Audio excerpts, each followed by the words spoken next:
All right, hello. My name is Malik. Good afternoon, class. So for my project, I'm gonna show you the colonial 18th century way of making cornbread. Um, for this, we are gonna use molasses. Yeah, molasses. We're gonna use cornmeal, and then we're gonna use some wheat. As you can see, we're gonna use all of these items. We're gonna need some measuring equipment.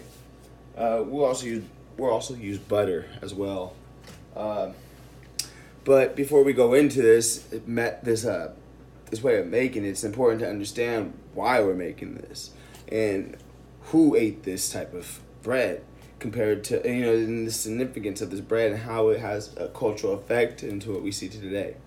First, I'm gonna address that cornbread, as we spoke in class, this was something that was eaten by indigenous, native, low economic class folk. So on that, with that being known, you got to understand that Europeans didn't really understand cornbread. They didn't understand the texture of cornbread. As you'll see later, it looks a lot different than wheat bread.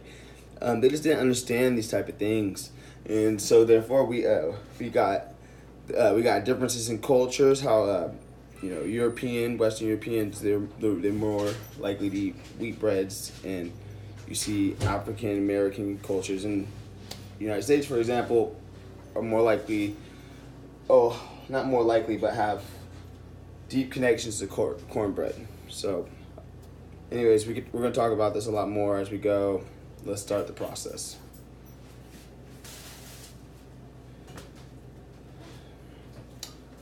You good, bro. Yeah, it's assignment. I don't want to walk behind you if you're a big cat. Oh, you're good. All right, so what I'm trying to do is I'm trying to get the packaging open right now.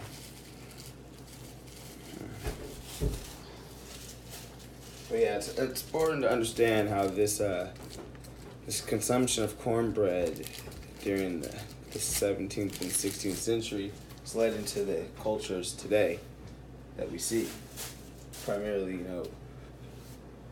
in America, cultures of lower economic background. I mean, this is something this is a pattern that it was a pattern and a consumption method that has led to today, and it started very early in history.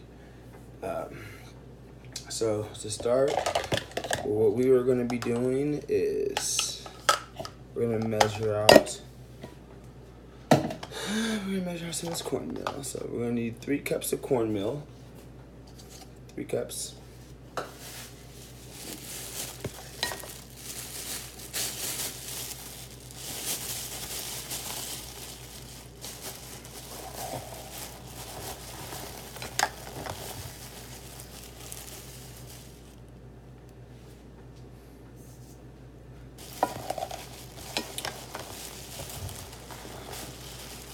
I might have not anticipated how much 3 cups are and didn't get maybe enough cornmeal.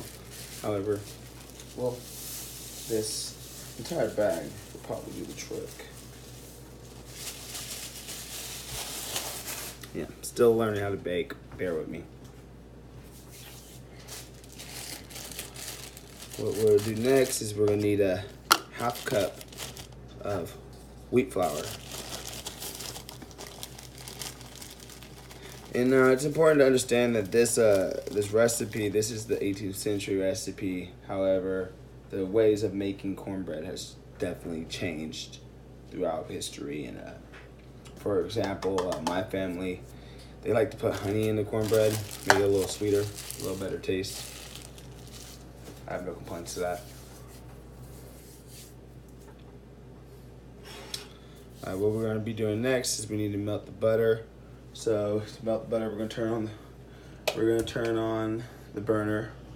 Make sure we turn on the right one so I don't burn myself.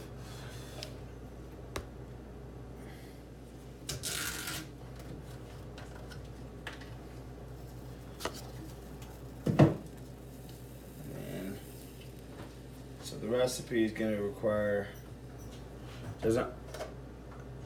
It's important to understand, historically, they didn't use milk, but today we are going to use milk.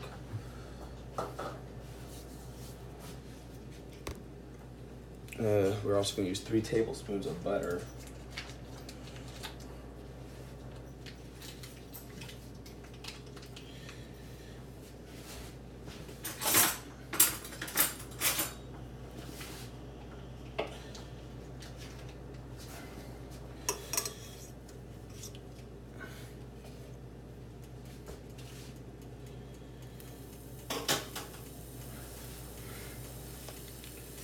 And then, oh, I forgot about one item. We're gonna need, if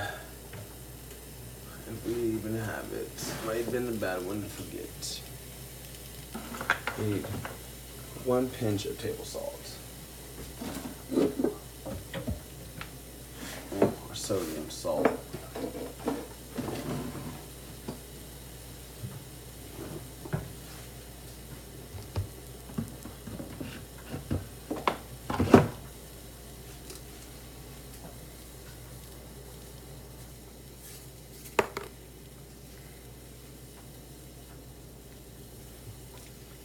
And I'm going to put that in the buttermilk and the melting of the butter.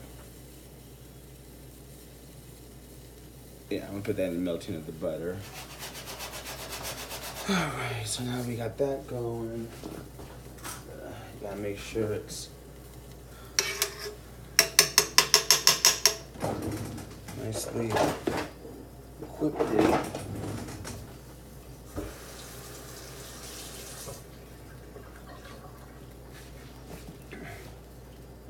And then we also are going to need 1 tablespoon of molasses.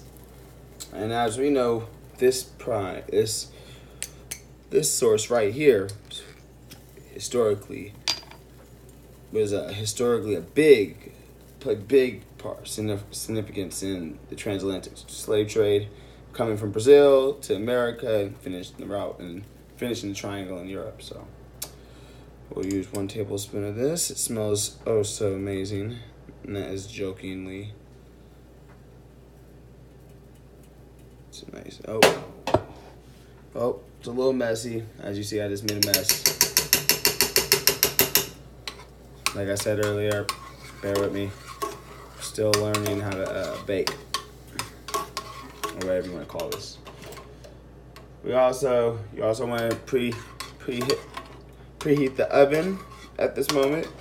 It's important to understand historically it was, they didn't have ovens, and this was something they would make in a cast iron pan and sit it over the open fire and let it do its trick. So a few differences we're going to use today because it's just a convenience. However, if you're in the woods or anything and you got these items, you can make cornbread. But I don't know anyone that just carries molasses with them, so if you do, let me know.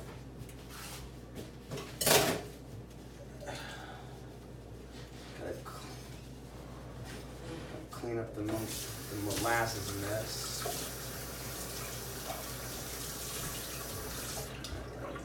That's done. Be right back.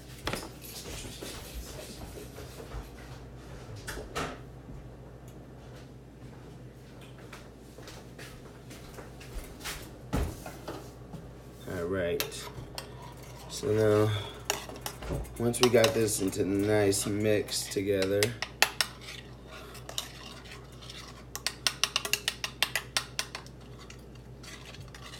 and once we got this nicely mixed together, we're gonna,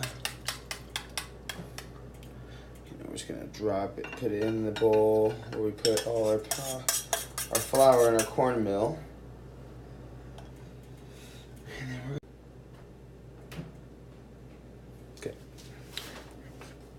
As you can see, this is it's a much thicker type of bread, almost, and you got to make sure you get all the powder It is definitely not the easiest of things. It probably, you can imagine after you make this a few times, you learn practices and ways to,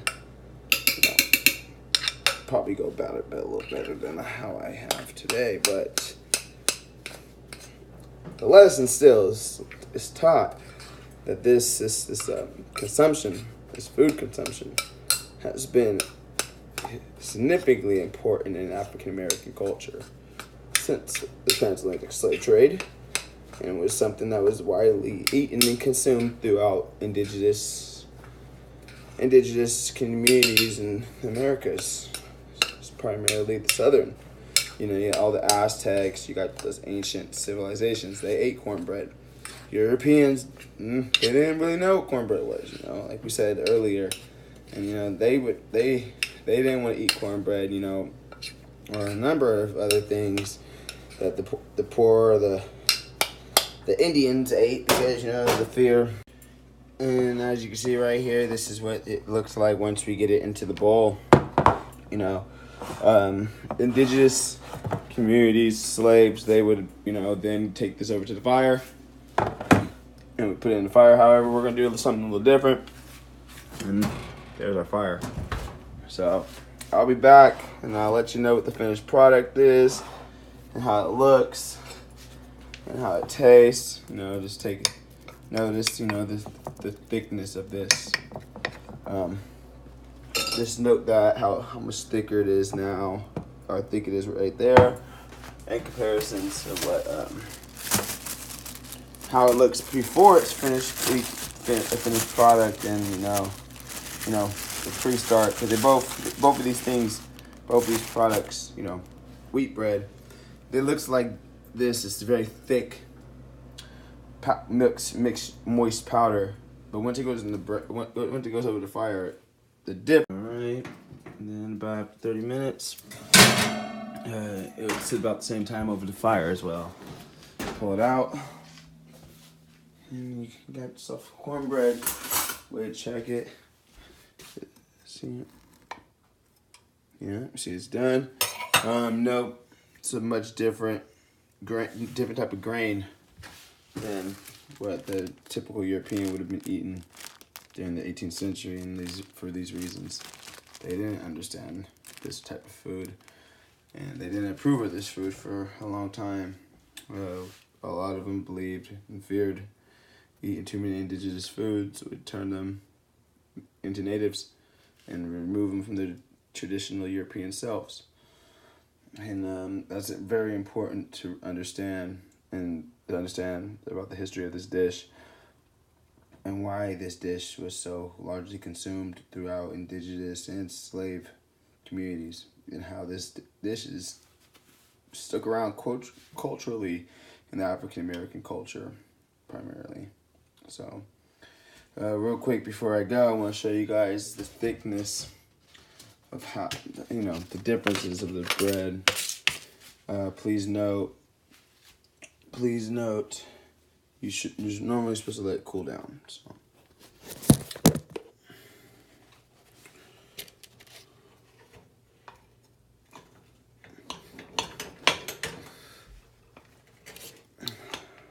Okay.